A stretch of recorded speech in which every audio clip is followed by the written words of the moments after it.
Here, we are now recording. Marvy, I am making you host. You are now host. We're ready to rock and roll. Okay, let's see.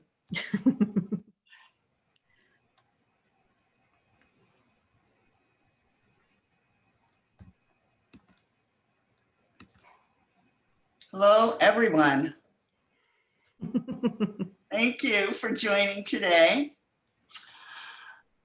This is parent session number 2, beginning at the beginning. October is Dyslexia Awareness Month. What could be more fitting than to launch our series during this time?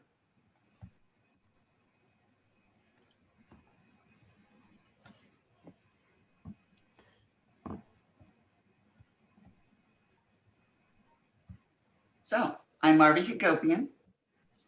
I'm a retired curriculum specialist, a parent of a dyslexic son, and a grandmother. I live in Northern California. And I want you to know we're so honored you took time out of your busy day to spend it with us. We're working very hard to make every minute of your time worthwhile. One of the greatest highlights of these sessions and for us is learning where everybody lives. So if you don't mind, in the chat box, if you could just give us a general location of where you live, I'd appreciate that. And Ashley, if you could let us know. Calgary, Canada. Toronto, Minneapolis, Southern California, Des Moines, Arkansas, Melbourne, Australia. Is it Truckee, California? I hope I'm saying that correct. Yes, you did. That's correct. Colorado, Windsor, Ontario.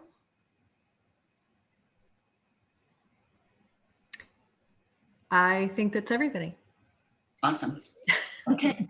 Well, this Dyslexia Initiative is hosting our Zoom parent sessions on the science of reading.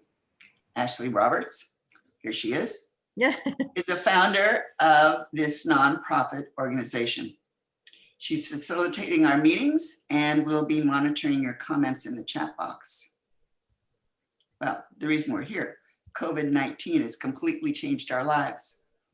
Now you've added school teacher to the list of your other titles. The purpose of our sessions is to share ways you can support or teach your children beginning literacy skills at home using a systematic, scientifically proven approach. Our goal is to help you help your children. We're continuing our thematic topic, beginning at the beginning. We will be talking about what parents can do with their young children to set them on the path to literacy. If you join today expecting to learn phonics, know that we will get there. But what we are doing now is establishing the background you need to know. So when you work with your children on phonics and literacy skills, you will be more effective. So our purpose today is to learn the second cornerstone of beginning reading, which is sounds.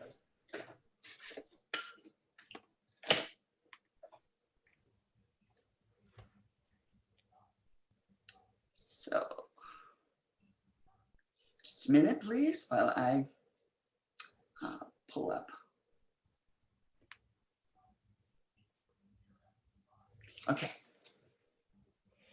very good. Let's get back to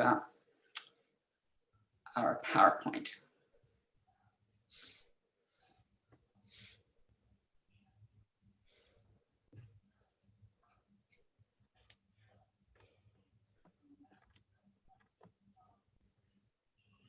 Everybody see that? Mm-hmm. Great. Okay. The intent of our first sessions is to help you become familiar with the science of reading and learn foundational skills and content you can teach your child. These skills and concepts lay the base onto which reading and literacy is built. Knowing the foundations upon which learning to read is laid may help you give your children a head start and it may also lessen difficulties some children might otherwise experience. Please know, much of the content we are covering in our first sessions is applicable no matter your child's age or grade level. When a child is experiencing problems learning to read, there are gaps in what the child needs to know and understand. Learning and teaching the basics may help you find the gaps. We will have a panel of educators join us from time to time. We have 3 experts today. They are well-versed in the science of reading and will enhance our learning. The saying, "It takes a village to raise a child," applies here. You can find panel members' bios in the Dyslexia Initiative's web page. Just search for the dyslexiainitiative.org. Panel members, when I say your name, please say hello so we can see who you are. Let's start with Terry. Hi. And then we have Michelle Hi. and Roxanne. Hi. We also have a very special guest with us today, Susan DeBeck.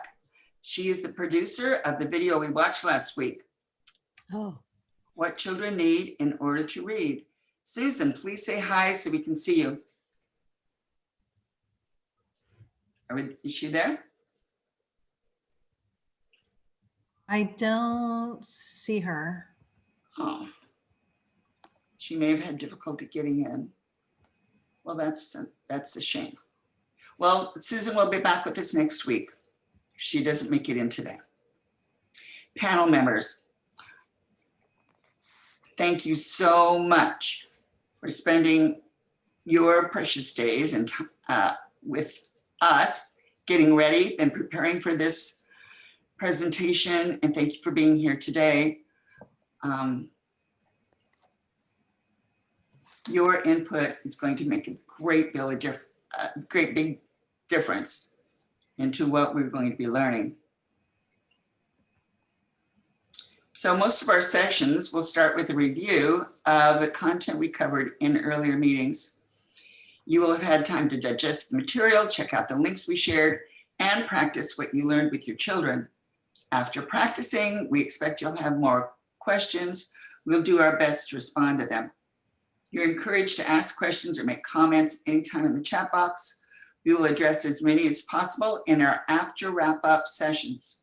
At times, we'll explain through modeling as needed, and then answer your questions. And after your questions have been addressed, what we'd like to do is check back with you to see if you need more clarification, because we really want you to feel confident you know and understand the techniques and skills you can use to help your child with literacy. And we also want to help you learn what resources are available to assist you. Sometimes I may have questions for you. You can use paper, a whiteboard, the chat box, or a simple thumbs up or down to respond. Having a whiteboard and markers, I have a couple markers here, may help you get more out of each meeting. Our purpose today, as I said before, is to learn the second cornerstone of beginning reading, which is sounds.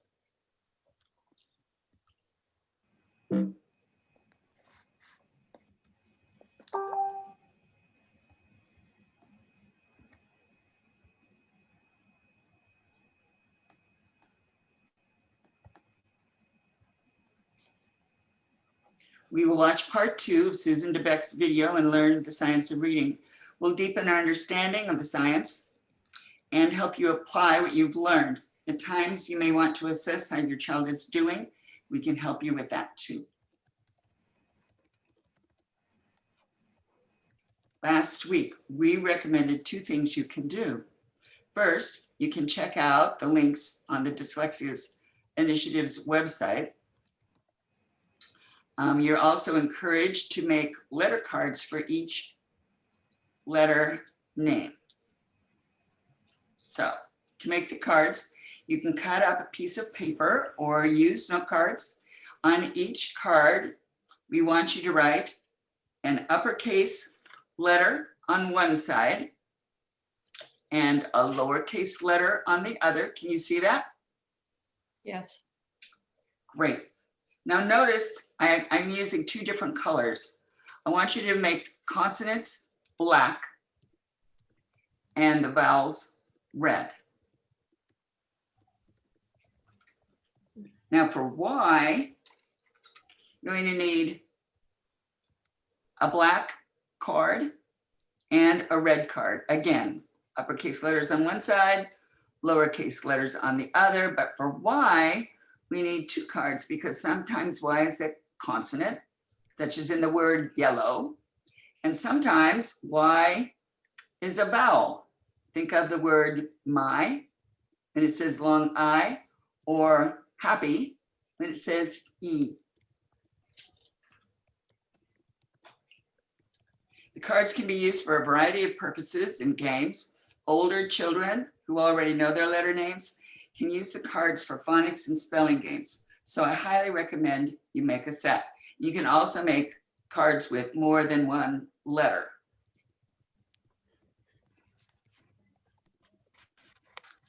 So once we are finished with our topic of the day, you can leave the session or stay connected for our after wrap-up chats. We will use after wrap-up chats to respond to your questions, augment what we are learning, and get to know each other. After wrap-up chats are for parents who want to learn more about the topics we're studying, and parents of older children who may be eager to move ahead will want to stay also. So what we're going to do is we're going to help you learn activities that you can do at home to help your child. Basically, what I'm saying is we're going to try to do our best to meet your needs. During last week's chat, we watched a 15-minute video on letter recognition. Reese is a kindergartner who's having difficulty learning to distinguish between the letters B and Y. If you missed last week's chat, it might be worthwhile to watch it. All sessions and chats are being recorded. You can access last week's meeting on the Dyslexia Initiative's website. We also have a link to this video there on the website. So there are actually a variety of ways you can find them. In today's after wrap-up session, Susan DeBeck, I hope she comes in, producer of What Children Need, will join us.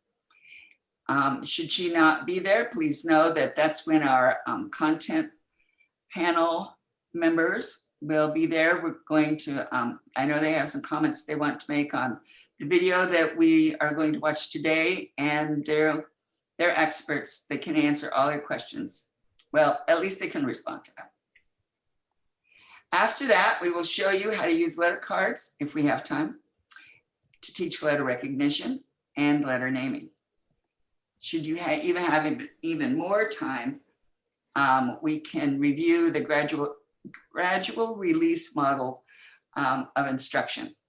Basically, that's the I do, we do, you do model.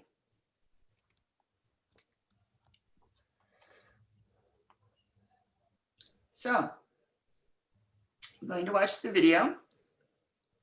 Last week's parent session, we watched the first part of What Children Need in Order to Read.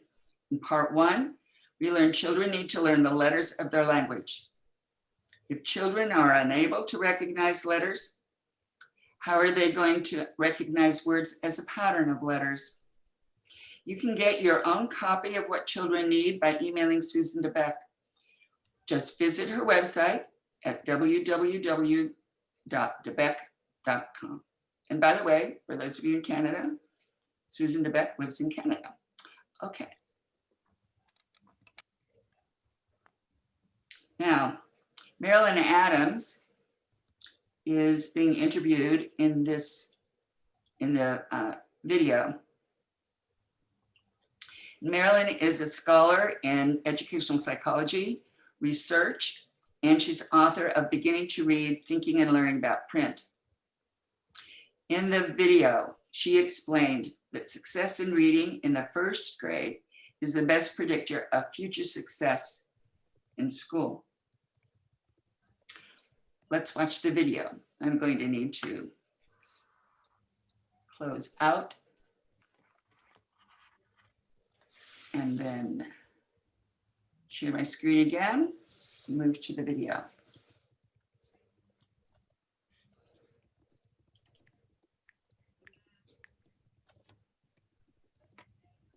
Here we go. Learn of letters. What children need, learn the sounds.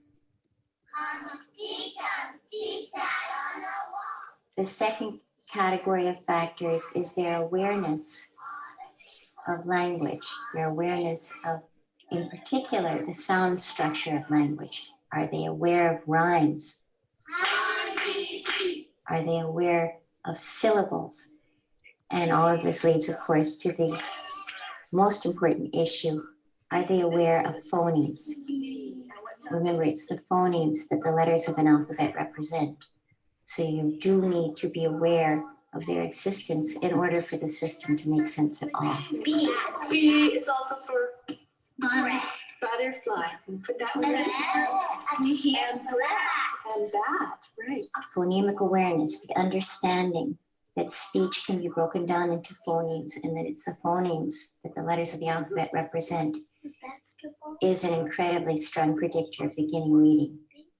Absence or weakness in a child's awareness of these speech sounds is shown to be the single most pervasive cause of specific reading disability. And that's why it's so important in your home and your preschools to find games to play with the children to ability. And that's why it's so important in your home and your preschools to find games to play with the children to make those speech sounds interesting, that help turn the children's attention playfully and therefore with interest to the sounds of speech. Well, in this day and age, children are bombarded with print. It's everywhere. When they drive in the car, it's all over signs. When they sit at the breakfast table, it's all over boxes. The question naturally arises, how much do children learn about reading, about how print works from being surrounded by this kind of environmental print? Interestingly, the answer seems to be not much. Children do learn to recognize words and logos that are of interest to them. They seem to learn to recognize those words as pictures, not as print. And in that context, a very common error that children often make is to think of words as pictures, to try and learn each word as a pattern. A first, and among the very most important steps towards becoming a reader, is the light bulb that says, this is a puzzle. It's a system. It's not simply that this picture represents the word dog and this picture represents the word cat. But there's a system to these pictures. The symbols within them reflect the sounds of my language. One of the very strong arguments for encouraging inventive spelling from your child or your students is to instill in them the understanding words are written through a series of symbols, left to right, that it is an encryption of their speech sounds. It's to help them escape from this very normal assumption that words are pictures. One of the oft expressed concerns is that when they invent their own spellings, the spellings they invent are almost always wrong by some standard. They're incomplete. A C may be represented as a K. They're missing letters. So the concern arises that aren't you then asking children from the start to practice spellings that are in fact incorrect? Aren't you leading them to learn through their own practice and efforts the incorrect spellings of words? It turns out instead that by giving children lots of opportunity to do their own inventive spelling, one promotes the speed and completeness with which they learn to spell correctly. And to a large extent, this seems to be due to the fact that in spelling inventively, the children are necessarily engaged in thinking about the sounds of language and their relations to speech sounds. Phonemes are very difficult to hear sounds. If your children write independently, you may have noticed them writing, for example, the word truck with CHRK or JRK or DJRK. Feel it, the T in the beginning of truck is affricated. Truck is not a bad representation of the sound of that word. So one of the children's jobs is to find these categories of sounds and tie them to the letters, playing with the initial sounds of words and their letter sound correspondences. That is, the B that goes with ball or the S that goes with sand are among the most efficient entries into this understanding that letters represent sounds. They're efficient because the initial sounds of words are the easiest to hear. They're the easiest to break apart, to break off of the rest of the word. H is for house. On the other hand, they're not enough. The children still need to explore the sounds inside the words and learn the spellings that go with those sounds. And this requires more careful, disciplined attention. Again, inventive spelling is a good medium for developing this because the children, as they seek to distinguish cat from car, they must find a way to represent the sounds farther into the word. Cat, bat. But you can help them by playing games with what are called word families, that is, rhyming words that are spelled similarly, such as cat, hat, bat, and mat. You can begin to help them generate spellings to show how it is the letters within the word that distinguish one word from another. Pa, e, o, pilk. No, what's the first sound there? Milk. Even among those who caught on to the idea of the puzzle, that is, that you can sound out the letters and discover the words. Some kids become so engaged with the sounding out puzzle, the letter by letter translation of letter to phoneme, letter to phoneme, letter to phoneme, that they never seem to back off to notice the larger spelling pattern. Having arduously sounded out kill, they will then arduously sound out mill and will. They're just not backing off to see the larger spelling patterns. So again, work with these kinds of word families also helps to give them this insight that in fact I can begin to look at these, not letter by letter, but syllable by syllable. Skillful reading involves reading each word of text and the way in which those words are read, whether very familiar or brand new, is by reading the letters within them and those patterns into speech patterns. That is, that skillful reading rests on automatized knowledge of phonics. You know, it's not just teaching children phonics or even finding ways to get children to learn phonics that makes a difference. It's also persuading them to use it. And it turns out that one of the big motivators is whether or not phonics is useful, worth it, in the children's very, very first texts, that is their pre-primers. It is important that those first texts be full of decodable words. And that way you can include many more different words, which helps to stem that temptation to learn the words as pictures. If I have mat, man, and mat, along with cat, hat, and rat, then it's less obvious to me that I can learn it as a picture. And in addition, you're presenting words that encourage, by their very spelling, encourage the child to examine the letters left to right, to use that alphabetic principle. What children need. Okay, I'm going to stop sharing. And hello, I'm going to switch now to my PowerPoint.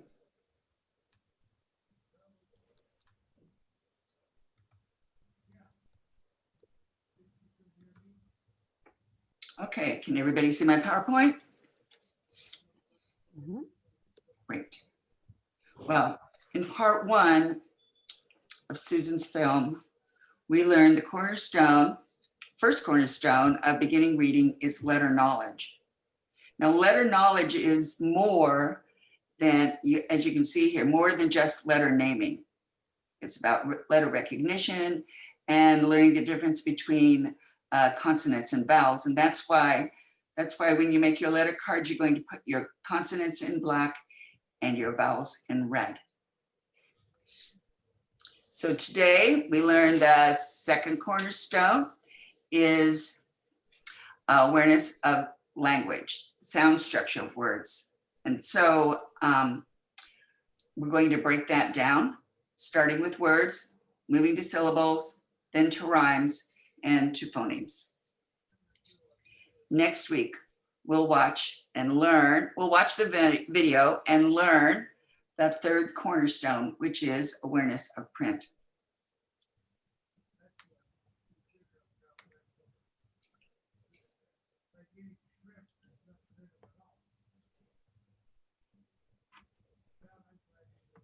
So I hope you enjoyed the film. I know I was pretty much blown away the first time I saw it. And as I said before, I watched this film easily 10 different times. And every time I watched this video, I learned something new. In fact, today I learned something new that I had missed.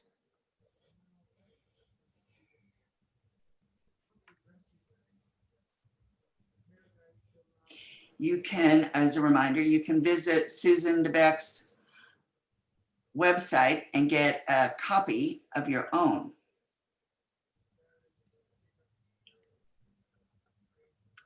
So our first several meetings are about what young children from babies to toddlers to preschoolers need to learn before stepping into a kindergarten classroom.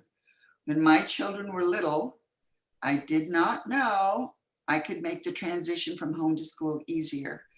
I didn't know what children needed to know and understand to become proficient readers. Did you? Turns out there's a great deal of information children need to know and do. Do you remember the first two cornerstones of beginning reading? Let's make it simple. To remember the first two cornerstones, just think letters and sounds. Now we have two suggested activities for you this week. First, and it will be always, visit the links on the Dyslexia Initiative website. There are many links that we have found that are great for supporting what you're learning now and giving you additional information. So some of them are articles, some of them are videos, but all I believe are great. Now, what I want you to do that's different this time is to watch the syllable clapping videos that we've linked for you. And I would like you to play the syllable clapping game with your kids. And when you play this game, and we're counting syllables because afterwards, the next step into working our way down to phonics, the next step is syllables. So when you play with this game with your children, what you're going to do is you're going to show them how to play. First, you're going to tell them. You're going to play a game with words, and you're going to break the words into parts or syllables. But you're going to show them how to play first. So for example, use the name of your child, right? Use your child's name. And then you say, let's figure out how many syllables are in your name. Then you clap the syllables. And then after you do that, so we've already done the I do. You demonstrated, you showed how to play the game. Now you're going to do we do, because you're going to invite your child to play with you. So let's clap the syllables in your name, and then you play the game together. If your child has a little bit of difficulty with that, then you play the game with them again using his or her name until they get it, and then you can move on to some other words. Always, though, at this stage, when you're working on the we do stage, you can choose different names, different words. You're always going to ask how many syllables are in the word blank. Then, when you think your child is ready to be handed off and do their work independently, then the game becomes clap the syllables in your name. Or how many syllables, you're going to ask how many syllables are in the word happy, for example. And then your child, basically what you're doing is see if your child can do it independently. If they can do that independently, then you slowly work up to more difficult words. You can start with words that are, 2 or 3 syllables long, and also, some words are 1 syllable, think of the word try.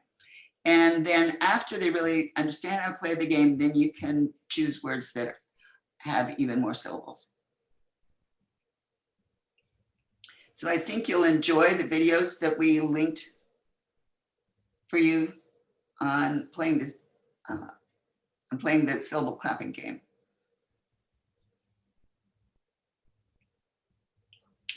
Well, here's a piece of advice that I wish I had been given when my children were young. Whenever possible, try to expand on the discussions you have with your children.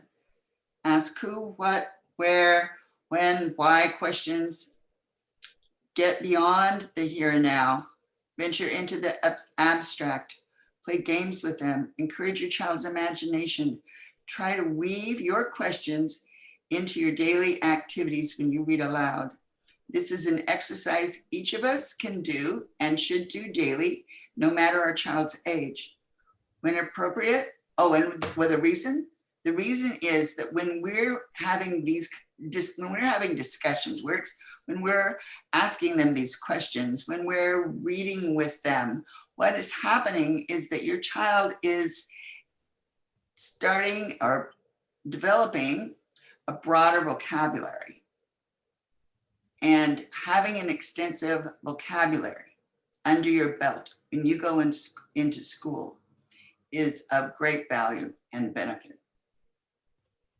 So when appropriate, try to expand on your child's replies and thoughts by asking follow-up questions, but be patient. Wait for answers, including wait for answers from your babies who only babble and coo now, because who knows what they understand or what they might be thinking. Hopefully you'll make extending conversations you have with your children a habit, something you just do naturally without even having to think about it. We will be reminding you to enhance the way you communicate with your child multiple times because it's that important. As we near the end of today's session, here are examples of some books you can use to teach letter naming and sounds. This is from my own library. I keep my books that I had for my children. Now I use them with my grandchildren. So Pamela Duncan Edwards has a wonderful series of books. They're alliterative. That means that many of the words begin with the same sound. So here you can see we have some, smug, slug. And what's fun about that is that at the same time, you can work with the letter S, right? You can also teach them the sound of S. And what's also wonderful about these books is that the vocabulary is incredible, because think about it, if you're trying to create a book using one sound that starts with a beginning sound, you necessarily need to have a broad vocabulary in the book. You need to use as many different words as possible. And Pamela Duncan Edwards does a beautiful job of creating wonderful stories and then using wonderful descriptive words that begin with the same letter and the same sound. So, going to take us off screen share. And next week, we will dig deeper. We will watch the final segment of Susan DeBeck's wonderful video. We will help you prepare your child for the demanding work of learning to read and write. Each session builds on earlier lessons. We will work step by step in sequential order, much the same way the science of reading and writing is taught. Should you have more time, please don't leave. Susan DeBeck isn't here, but we have our 3 panel members, our 3 experts who are going to stay and join us. So they have some information to share. I know that they would be happy to respond to your questions. So we'll do that first. We'll answer your questions first. Then if time allows, we will do a review of I do, we do, you do. And then I'll show you how to use the letter cards to teach letter naming and identification of consonants and vowels. And then maybe we'll even have time to brainstorm some games we can play. If that's all for today, thank you for attending. Remember, sessions are being recorded, so you can revisit today's meeting anytime. If you're not staying, we look forward to seeing you next week, when we will expand on what parents can do to prepare their young children for the challenging task of learning to read and write. Part 3 of Susan's video is on concepts of print, how print works. Okay, I'll give people just a minute here. And what I am going to do now is I'm going to go back to my PowerPoint as soon as I find my cursor.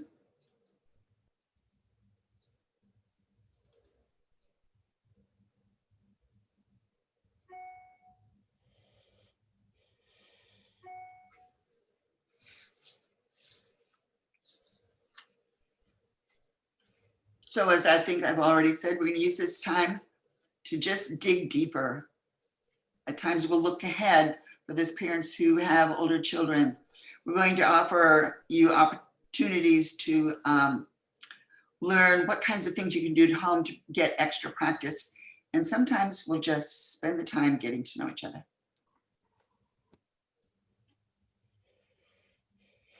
So, did you enjoy the video?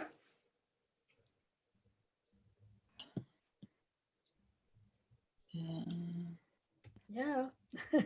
Okay, let's go back. I'm going to back up one because, whoops, wrong way. You did get a comment. Yes, yes, yes. Thank you. Yes, and yes. You're welcome. Let's before we get on to this next slide, I'm gonna close out of the PowerPoint. I'm gonna go back to so that I can see you and our panel members can see you. And now this is your opportunity to ask some questions and get some replies. So you can all, I think, unmute. Oh, there's Cheryl. Hello. Hello. Hi.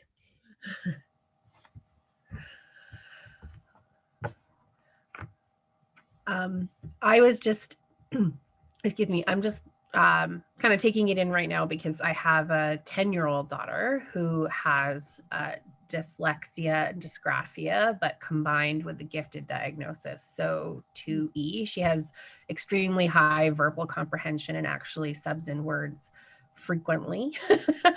Does not like to break down syllables in words and decode them that way. So I'm working with her, and I'm actually homeschooling her this year because she has a lot of sensory concerns related to wearing masks and everything in school here. So I'm just trying to find the best ways of supporting her in making sure that because she's really struggling with writing and spelling as well. So I'm kind of a little bit, I guess, a little bit later in the ages, but that's kind of why I'm here and why I'm checking it out. I'm also an education assistant in training, so this is very relevant as well to helping. So. So, Can I ask you a question? Sure. Hi. My question to you would be, you say she is struggling with spelling, right? Yes. Yeah.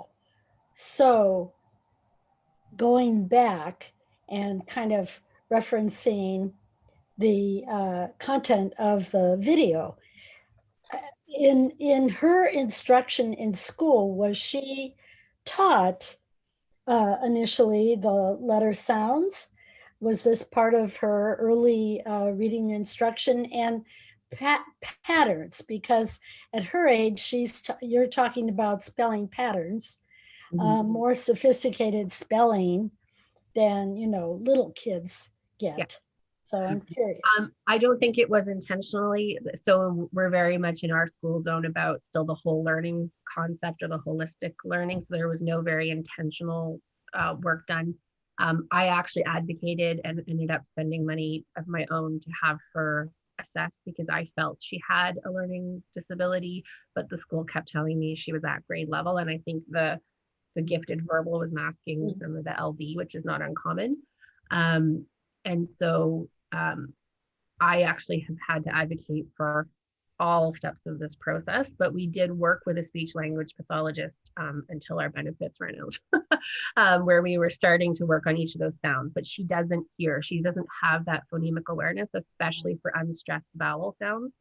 And so we're really working on that now. She just doesn't hear sounds the same way that we do.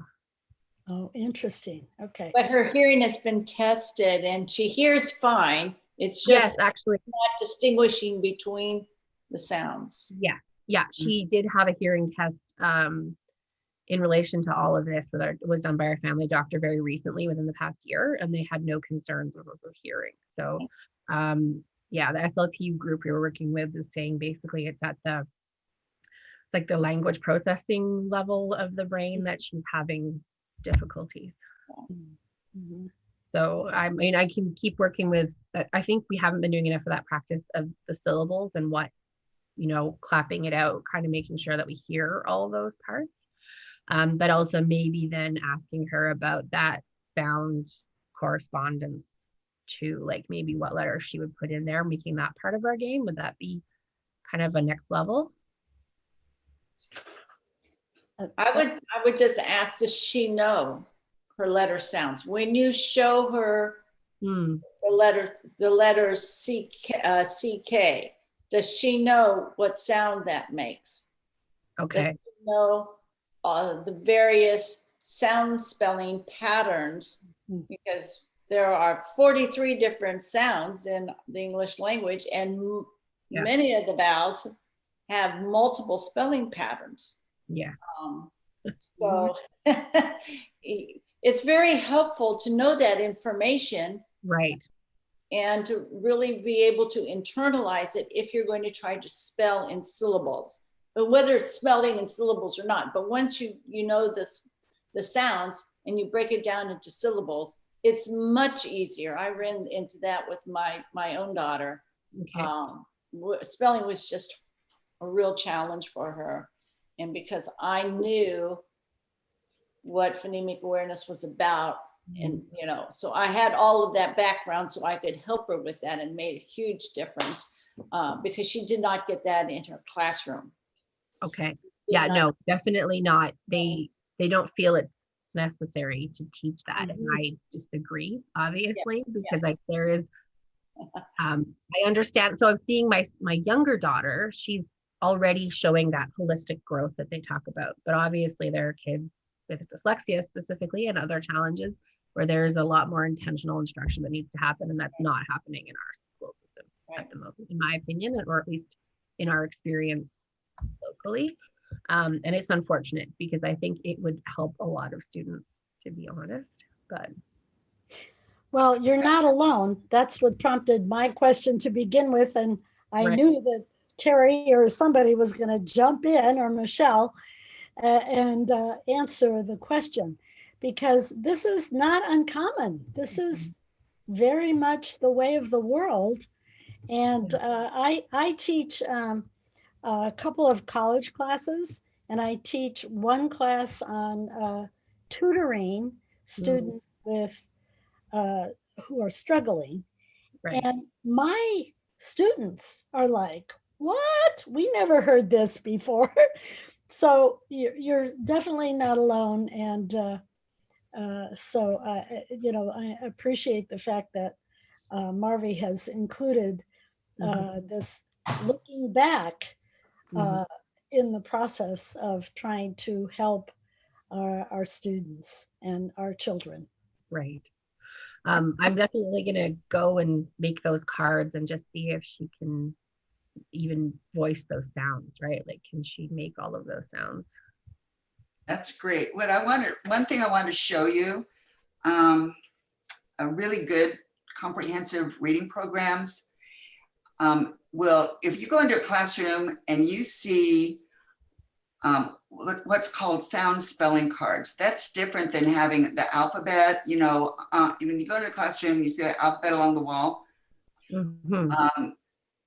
Good programs will use what we call sound spelling cards. So there will be something like this. This is a small card. So for example, you see this card, it's chipmunk, right?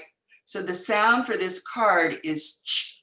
Now on the other side, we see there are two ways to spell ch. It's CH and TCH. Yes. And what's even more interesting is that there are rules here with these sound spelling cards. We know that words don't always follow the rules, but there aren't that many that don't. Right. And it's really helpful if you have a word like watch and you're trying to figure out what spelling should I use when I spell watch. What you learn is that if you have a word or syllable, you have a short vowel. If there's a short vowel, the spelling is going to be TCH. Right. So think of the word batch, right? Or latch. So there are 44 different sounds in the English language, and many of them have more than one spelling. For some, there is no rule about when you use a particular spelling. They have to be memorized. Right. But for many, there are rules that once the child knows those rules, they'll have a better chance of spelling correctly, because if they can apply the rule to the word they're trying to spell, the majority of the time they'll be spelling correctly. And we were starting to do a bit of that with the SLP, and it's unfortunate that we had to take a break. But I'm hopeful, like by doing this, and I'm so grateful that you guys are putting on this talk, that I can help her as much as possible with it at home too. That's what we want to do. That's why we're here, because we know there's so many children out there that need the help. Like I said, near now school teacher as well. Crazy busy already. Yeah. And I feel for you. I know the pain of trying to work through these kinds of issues. You're smarter. You're catching your daughter earlier. My son still couldn't read when he was 13, but he did get the help he needed. He's been very successful, and all of us, we're just worried about children, and we're wanting to do whatever we can to help them. And this is because I get this phony background, but this is a really good book it's called Spelling Development, Disability and Instruction. It's a Louisa Cook Moats book. Okay. And it's great background for you with lots of ideas, but Okay. also gives you information about the English language and children who have spelling disabilities, and ways to instruct. So it's just a resource, you know, and it's called, if I can just hold it in the right spot, Spelling Development, Disability and Instruction, Louisa Cook Moats. And maybe We can add that link. actually, yeah, can you add that to Thank you. a website or something? And Marvi, do you have Sally Shaywitz's book up as a link, as a? I haven't put it up as a link. I was waiting to do that, but I can do it right away. I mean, I've got all the info. It's not so much a hands-on, these are some things you can do book. It's not that. It's a real good study in how you can seriously overcome dyslexia through good instruction. And Sally Shaywitz, if I'm not mistaken, it was a Princeton educator, correct? Okay. Yeah. From Yeah, Princeton, she and her and did husband. numerous studies Yeah. on the brain of There students. you go, overcoming. There you go. Ah, Thank you. okay. Okay. Know that what we're doing here. Anymore. Excuse me. Know that what we're doing here is we're going to slowly take you step by step to. So we started here with for spelling, you need to be able to break words apart. You need to be able to hear what the sounds are and put them back together, you know, and then match them with the spellings. We're going to go through all of those parts and explain how you break down words, slowly break them into phonemes, how you can do that instruction. Okay. And then we're going to teach you how you can work with your child to then build the word back up to spell. So On the reading, on the books on our website, the dyslexiainitiative.org, if you go to help and guides, there's a page under that called recommended reading. Okay. We have an enormous amount of materials listed there. It's not a complete list. Terry, I definitely don't have that Moats book on it. I need to add it. I need to buy it. you need to read it like 3 times. Yeah, I think her new edition of what is it, print to speech or speech to print is listed. But I definitely don't have that one listed. But Overcoming Dyslexia is listed. It's a very robust list. We actually borrowed quite a bit of it from the Shank School out of Atlanta, Georgia. So there's parts on, I'll tell you specifically. Dyslexia and learning differences, brain development and research, ADHD, medication and executive function, other words of wisdom in parenting, advocacy, transition, dyslexia in life for parents, for kids, auditory processing, sensory processing, social skills, and links to multiple fact sheets. And sorry, that's on your helping guides? So if you go to the dyslexiainitiative.org, Okay. on the header bar at the top of the page, there's a button called like help and guides. Okay. If you click on that, you'll get a drop down menu. Okay. And under that is recommended reading. Awesome. Right, and you know the book that I recommended, you know, Marilyn Adams' book, Beginning to Read, Thinking and Learning About Print. I wrote that down. Yeah. You did write that down. That's on Amazon. You can get it. It's still there. It's written Okay. 1995, 1994, but it's still relevant. All of the information in there is relevant. I did reference, she's the smaller book, the little blue book, the summary, there's a summary of her, what she wrote in the more comprehensive book. Okay. It's there too. I've tried to find it online. I wasn't able to, but I did. But if you find it, it's expensive, which is a tiny little book, right? But Right. it's so good and it's out of print. But there is a link to the research. I mean, it's available. I put a link on there so you can Okay. read it online and probably download it. Okay. That might be the book that you would read first, the smaller version, the article. Okay. 70 pages as opposed to 300. Right. And Yes. then you get your background, and then when you read her other book, then it makes more sense because I did it backwards. Mhm. And then again, like I said, I found myself having to reread that book several times. You know, when we're self-taught, when we're having to teach ourselves all this information, it's overwhelming. That's one of the reasons we want to help you with this too. But you're doing it because you're in a bad spot, but at the same time, it's all very interesting. It's very applicable. So I find it, stimulating at times and really great. I tend to be a nerd anyway, so I really enjoyed reading the books.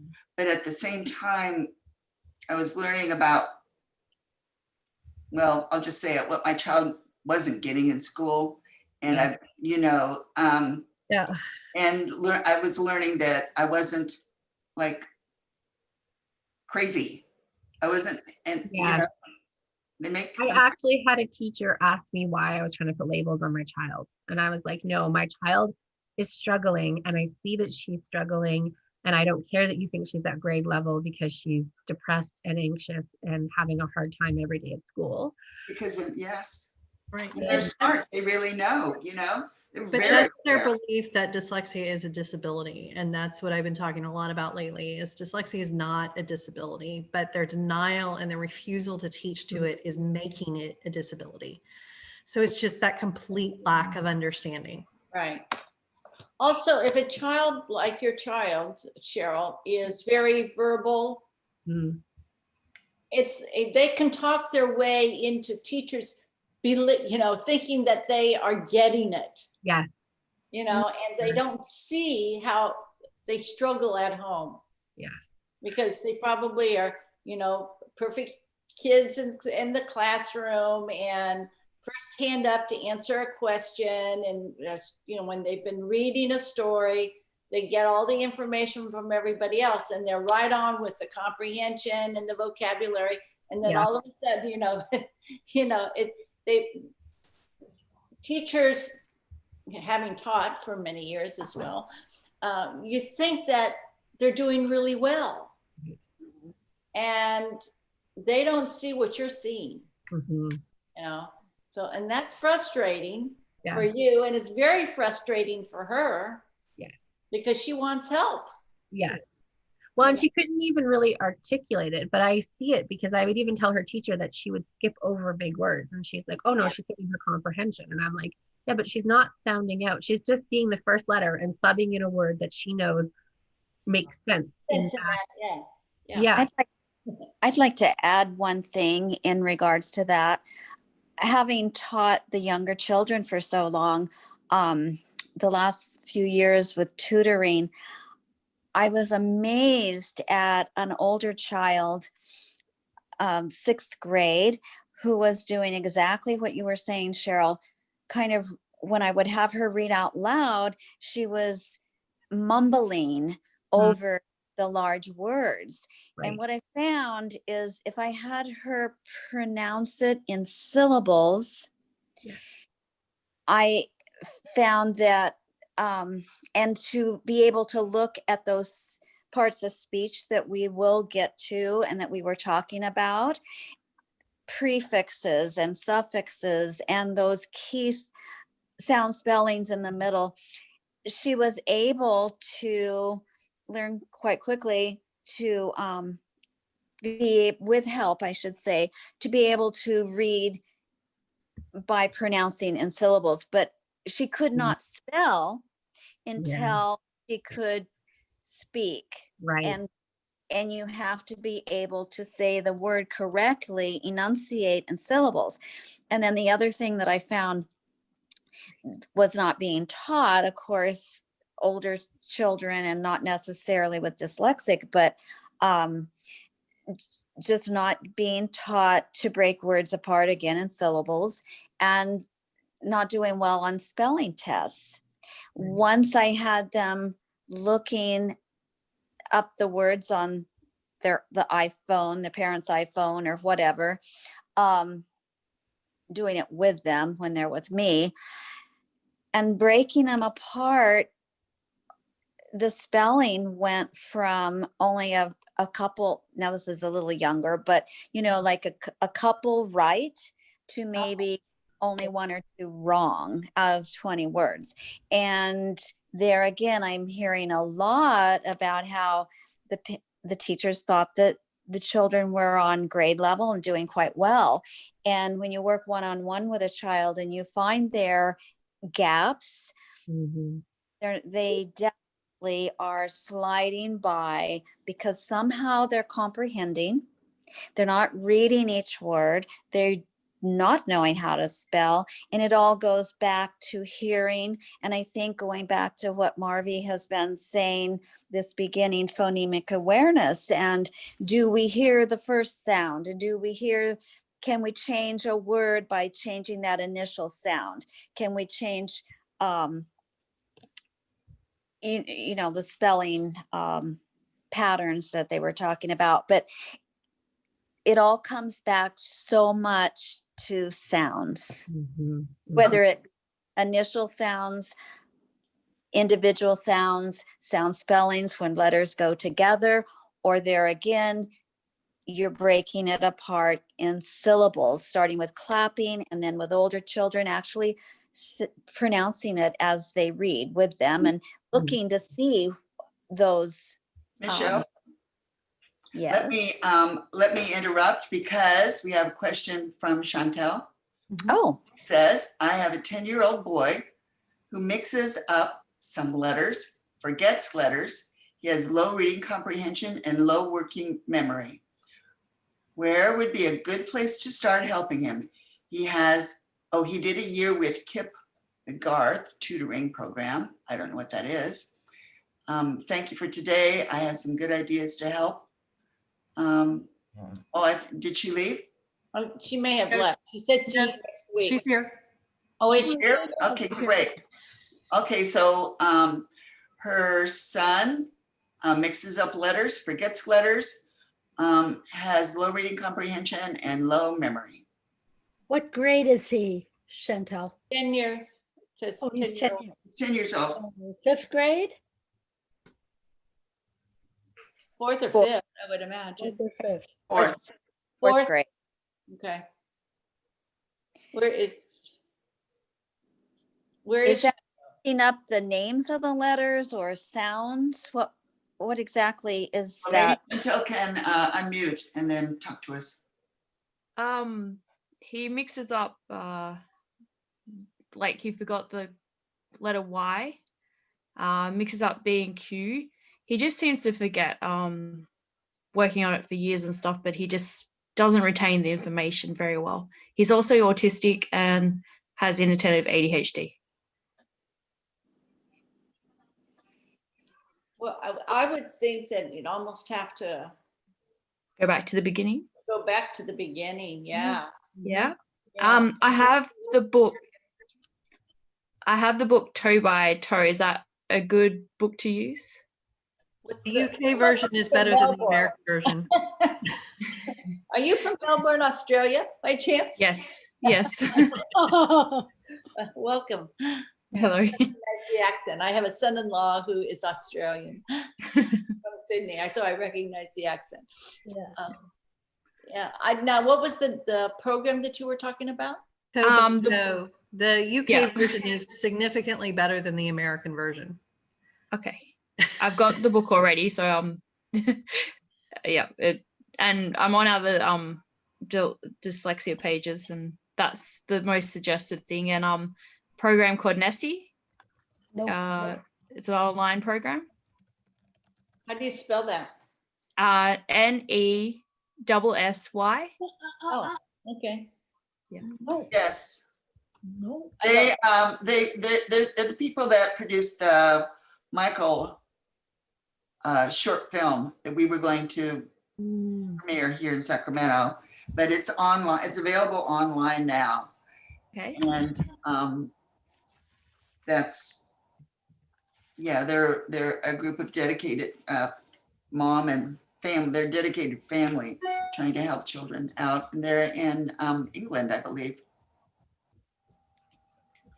So what I would say is, Chantel, were you here last week? No, I didn't get to see the last week one. Okay,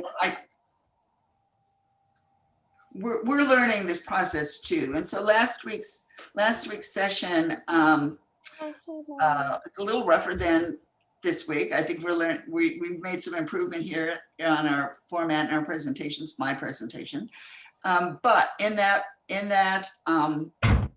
session we watched. Remember, I talked to you about the little boy Reese who was in kindergarten having trouble distinguishing V and Y. Yeah. I mentioned that today. That's a video you're going to want to watch. So if you go back to the dyslexia page, you can then access that link and watch the video. Mm-hmm. And Okay, I thank think you. it will be very helpful. Yeah. So it's under, if you go to our website, you go to, again, you've got that top tab with the menu. If you go to the World of Dyslexia, underneath that is the parent sessions. And all of the links in the video from last week are all stored there. Thank you. Stop. Cheryl had another question, Marvy. Okay. She had a question about books too. She has Spelling You See on the Way. Do you know much about this one? That one, I do not. A friend recommended it because you go through and it's kind of kinesthetic. So you actually highlight sections of the word in different colors using like erasable pencil crayons and stuff. And so you work with reading the text of them originally, and then they work with transcribing some of it, or actually highlighting sections of the word, so chunking it into the sounds. And then you work on the same piece of text over a whole week, I guess. And then at the end, you kind of do a dictation. That's not sounding to me like something you need. Okay. And there are reasons. Okay. Depending on how you use the colors, right? If you're using colors based on the spelling, so for example, you have the word dodge, and use the blue crayon for D, green crayon for O, or a red one because it's a vowel, and I would use green. I can explain that later, but further down the line. And then the DGE as one color, so whatever that would be, if it would be purple or orange, because that DGE is the spelling like TCH, right? So you have the spelling DGE that says J, and it's after a short vowel. That's why you would color the vowel, the O in green, because green means short vowel. We'll teach that to you later. Then maybe that would be a good thing. But if you're just using different colors, for example, if you're writing the same word over again, like rainbow colors, that's not really, they're just No, memorize I the word. think it by the phoneme, like the phoneme. Spelling patterns. Yeah, Spelling. thank you. Yeah, that's good. I think that's, it's hard to say without seeing a visual. If you had something available to show us, I would feel more comfortable commenting on it. But I do like the idea of sections of words or the sound spellings to be highlighted. Sound, that OU, ow, Yes. those, because our eyes need to see those units. So if you would be able to, hold up a few things, we might get a better idea sometime. It's clearing customs in Illinois right now, but hopefully it arrives here in a little while. Are you in Illinois, Cheryl? No, I'm in Canada. Oh, okay. I know. So what I would say, the other part that I would say is that if you throw a lot of different spellings at your child, that's problematic too. Ah. So what we're going later, way down the line. Yeah, that's okay. We're going to show you like a systematic way of introducing spellings, learn how to decode them, and learn how to spell the words. But if you are working with a bunch of different sounds and a bunch of different spellings, it's too overwhelming. Gotcha. And would be very difficult to remember. Okay. So everything is taken one step at a time. So for example, you introduce the letter M first, right? You learn how to write it, you learn how to spell it. Then you bring in short vowel, because we always start with short vowels. Right. So for example, A, right?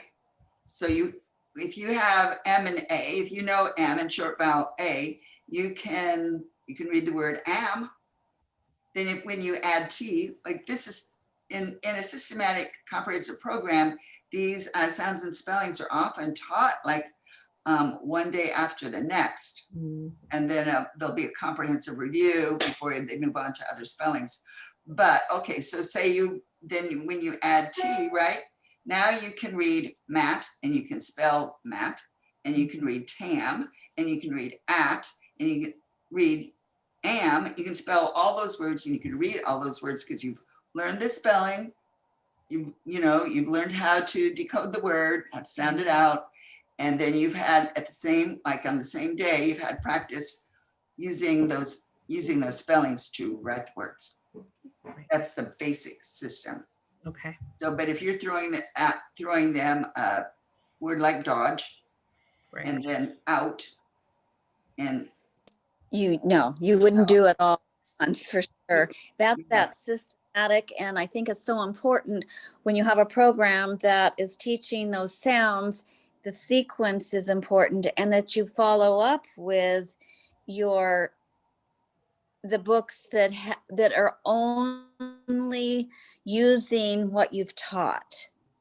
In other words, you can't having them reading something with words that you have not taught the sounds, and everything is in sequential order, is what the scientific way of teaching reading is.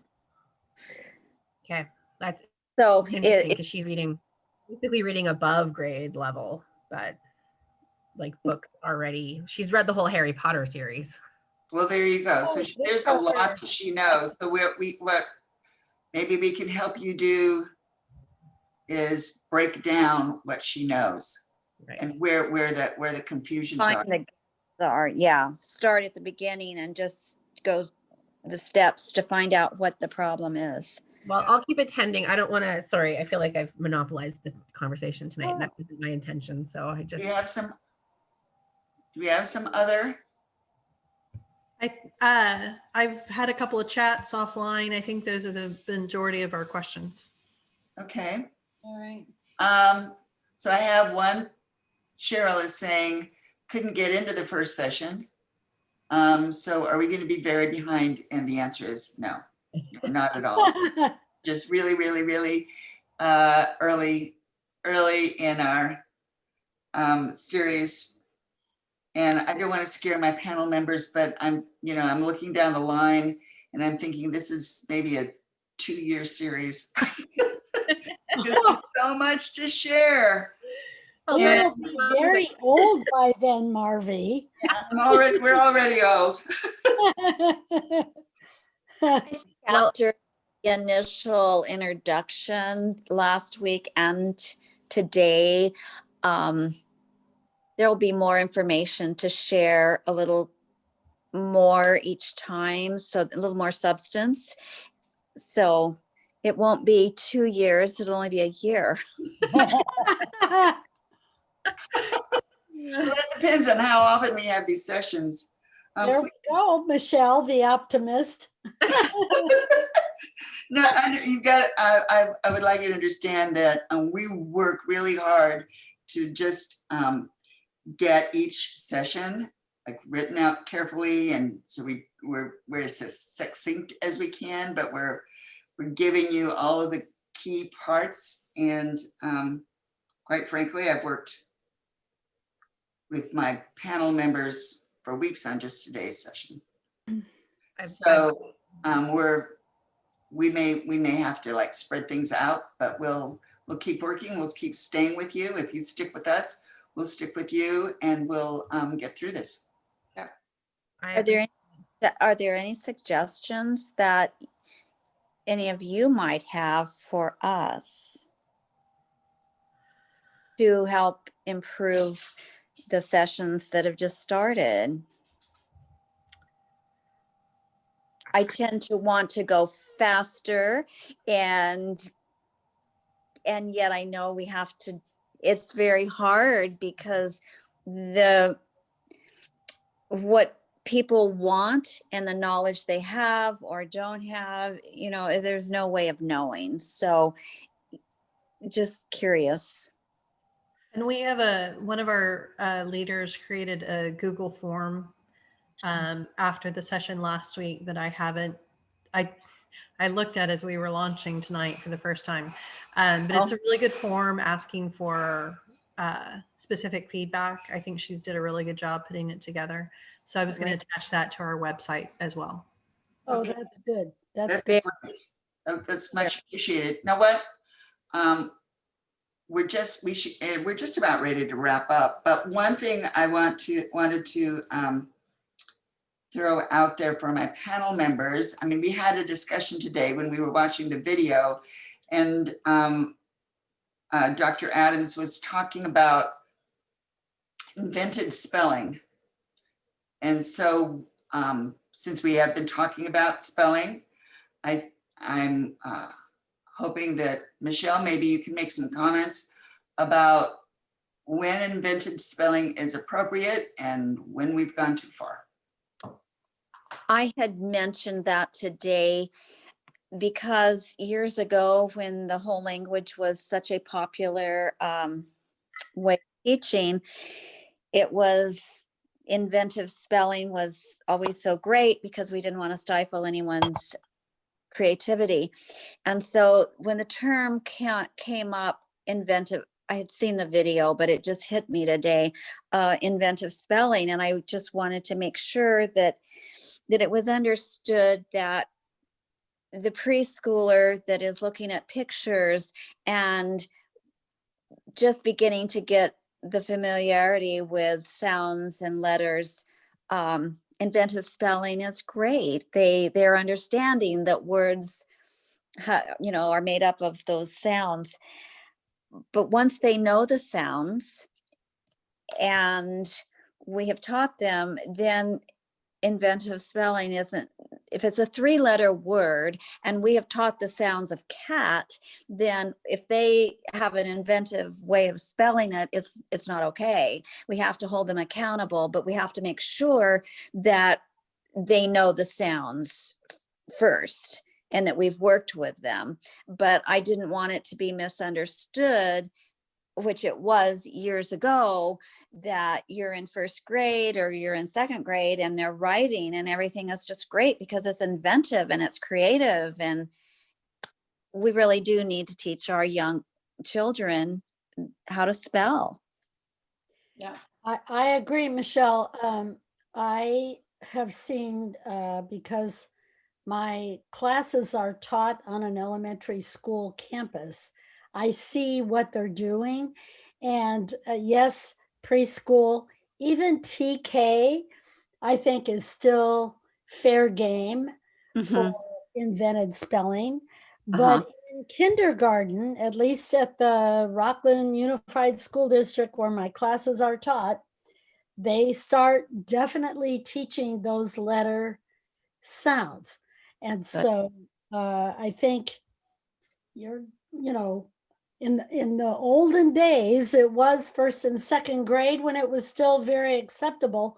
Oh, I and I, now- yes, I was going, Nowadays, I think in kindergarten, they are, at least in the schools that have a program, Yeah, it makes a difference. teaching those sounds good. in kindergarten, and they are, you know, trying to get away from invented spelling. So And yeah, that- Yeah, and I think that kids want to be able to spell correctly. So Yeah. if they wrote the word wrong, but I knew that Yeah. we had already introduced the letter sounds, I would go over and say, you know, look at the word. Yeah. Let's go through what's the first sound, what's Yeah. the second sound, how do you spell it, you know, and guide them through the correct spelling. But years ago, I think invented fifth spelling, as Michelle said, it's because we weren't teaching phonics. Well, I think we were We didn't have any letter knowledge, you know. Right. We And were- so we let it go because, you know, that's the way people were doing it. Okay, ladies. The only advantage of being older is I watched the pendulum swing. Yeah. And out of college, it was phonics, but not to the degree of the sequential sound spellings that we've learned and we hope to share. I would want to be sure and share that, but it was basically just the letter sounds for phonics. And when the pendulum swung it went to whole language, and then it went to the phonics again, or more awareness of the phonemic awareness and phonics, and a lot more in depth. And now I'm not sure in different areas if the whole language is coming back in. From what I understand, it is. Yeah. And we can't Well- afford that to happen. Well, excuse me for interrupting, but this session, this part has gone on much longer than we expected. But I think it was very productive. I think everybody would agree with that. And much more interesting than my presentation that I had planned. No, it's very good, Marvin. So, I think we need to, wind down here. I want to thank the participants that were here. We, as you can already tell, we're all very passionate, just as passionate as you are. And together we're hoping to make a difference for children, apparently, because we're with the Dyslexia Initiative around the world, because we have that kind of reach. So we'll see you next week. Next week, we'll finish Marilyn Adams and Susan DeBeck's video. We're going to talk about how print works, concepts of print. I'm planning to spend a couple different sessions on that because there's so much more to learn about concepts of print, and then learning the importance and learning and understand the importance of having a broad vocabulary and how you can use books and just the discussions that you have with your children day to day to do that work of extending their vocabulary, improving their grammar, that kind of stuff. So thank you Please for get coming. back. Oh, yes, and please. Hi, guys. Please let us know what helped today. Yeah. Good feedback. Bye. Thanks, everyone. Bye, Bye. everybody. Bye, everybody. Thank See you. you Thank you, soon. Bye. See you next week. Bye. Thank you, Ashley and Cheryl, and Yeah. all- everybody else that had a question and participated. Yes. Bye. Okay, bye-bye.